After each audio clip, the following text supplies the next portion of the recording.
Assalamualaikum warahmatullahi taala wabarakatuh. Oke sahabatku, jumpa lagi dengan saya di channel sobat kita ya sahabat.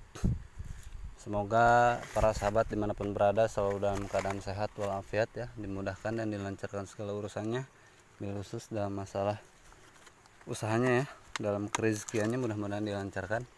Oke sahabatku, ini channel baru ya, channel baru saya, namun namanya tetap sama ya, sobat kita. Dari channel yang sebelumnya, channel sahabat kita yang sudah tidak aktif ya, mungkin untuk sementara ya, mudah-mudahan bisa saya kembalikan ya, karena email yang saya gunakan untuk di channel yang sahabat kita yang pertama itu terkunci ya, karena saya aktifkan verifikasi 2 langkah, untuk kemudian saya lupa passwordnya dan email pemulihannya yang ada di HP saya yang udah saya jual ke paman saya ya.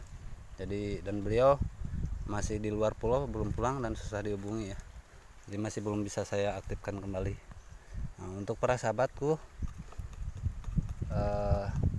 kita awali lagi ya dari nol.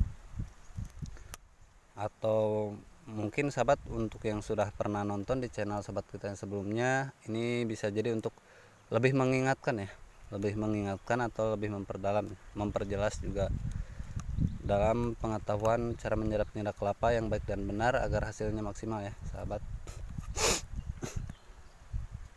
Ini tahap 1 ya sahabat, tahap 1 dalam tata cara menyadap nira kelapa yang baik dan benar yang akan saya lakukan saat ini ya sahabat, untuk saya bagikan kepada sahabat bisa simak.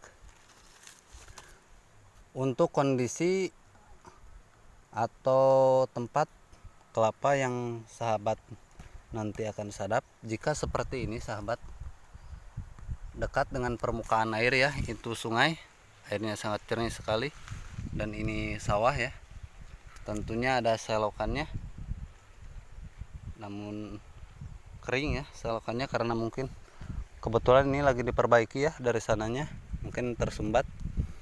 Untuk posisi dekat air sahabat bisa lakukan teknik seperti ini ya.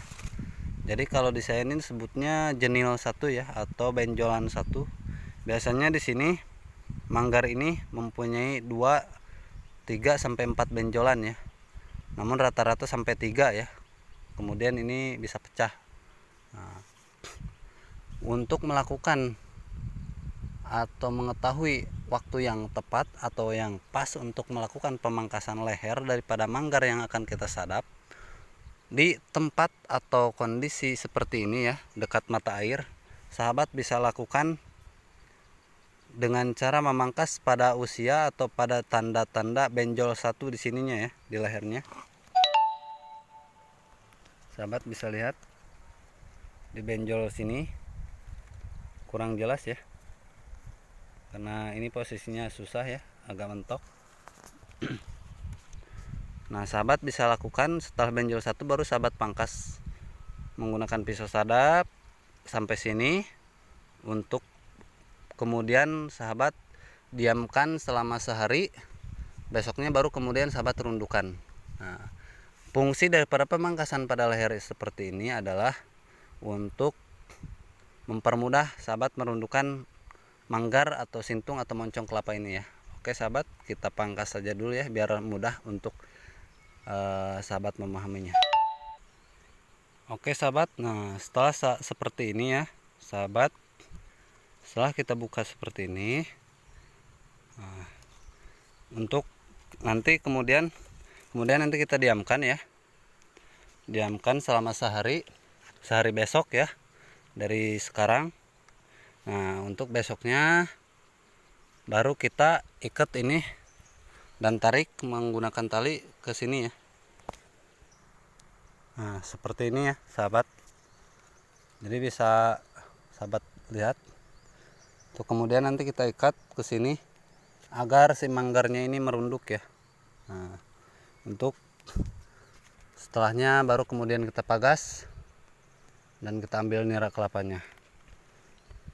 Untuk proses lebih cepat sahabat, jika sahabat ingin mempercepat pengeluaran air nira kelapa, bisa saja sahabat diamkan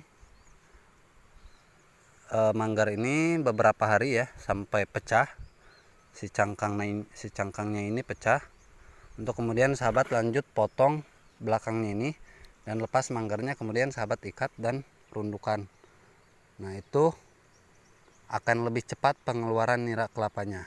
Ketika cangkangnya ini dicopot atau dilepas, maka nira yang keluar itu akan lebih cepat, namun kelemahannya adalah pada manggarnya ini akan lebih cepat tua, jadi keras ketika kita pangkasnya ya, lebih cepat tua, dan juga teksturnya atau si dagingnya ini, si jari-jarinya ini itu akan sedikit lebih keras ya ketika kita pangkas dengan pisau. Nah, ketika sekali saja sahabat dalam sehari ini lupa tidak memangkas, nah, itu akan dampaknya lebih merugikan ya sahabat, lebih cepat keringnya, dan itu untuk mendapatkan nira kembali ke volume awal atau keluar niranya seperti awal ya banyak, itu akan lebih susah ya sahabat jika dilepas ininya. Tapi jika sahabat mau bersabar, sahabat bisa lakukan pembungkusan ya, pembungkusan pada manggar ini menggunakan lakban bebas, bisa lakban kuning ataupun bening ya, yang putih bening, dilakban sampai sini ya sahabat. Setelah lakban baru sahabat rundukan. Nah, itu lebih maksimal, air yang keluar nanti akan lebih maksimal lagi. Namun kelemahannya ketika datang hujan kemudian sahabat telat dalam membuka lakban dan membuang kulitnya ini atau cangkangnya ini, itu akan dimasuki ulat ya sahabat, dimasuki ulat, kemudian si ulat itu menggerogoti dalamnya sehingga menghambat atau mengganggu pengeluaran nira kelapa ya. Jadi setiap trik atau setiap teknik itu pasti ada kelemahannya ya, ada kelemahan dan keunggulannya. Untuk yang normalnya ya seperti ini sahabat, seperti ini cukup. Nanti sahabat setelah ini kemudian sahabat ikat 1, 2, 3, kasih jarak 4 jarian lah, 4 jari dari ikatan ke ikatan ya, 1, 2, 3, 4, 5. Nah, ini bisa sampai 5 ikat ya, kemudian rundukan untuk kemudian kita pangkas. Nah, ketika si manggarnya ini sudah mulai pecah cangkangnya, bisa sahabat buka kemudian ikat kembali. Nah, itu biasanya ulat jarang masuk ya, karena apalagi setelah dibuka ya, karena ada udara yang masuk ya, dan sekalipun ada yang masuk itu mudah untuk dibersihkan ya. Nah, seperti itu sahabat. Untuk langkah selanjutnya, jika sahabat pertama kali memanjat pohon kelapa atau melakukan penyadapan, sahabat bisa lakukan trik tambahan yang saya gunakan ya. Ini obat insektisida ya atau pestisida untuk mengusir serangga ya, atau membunuh serangga-serangga tertentu ya, atau juga bisa hanya mengusir serangga-serangga yang mengganggu kita nantinya saat melakukan proses pengambilan nira kelapa ya, ataupun membunuh bambung ya. Kalau di sini bangbung, atau bahasa nasionalnya atau Indonesianya kumbang ya.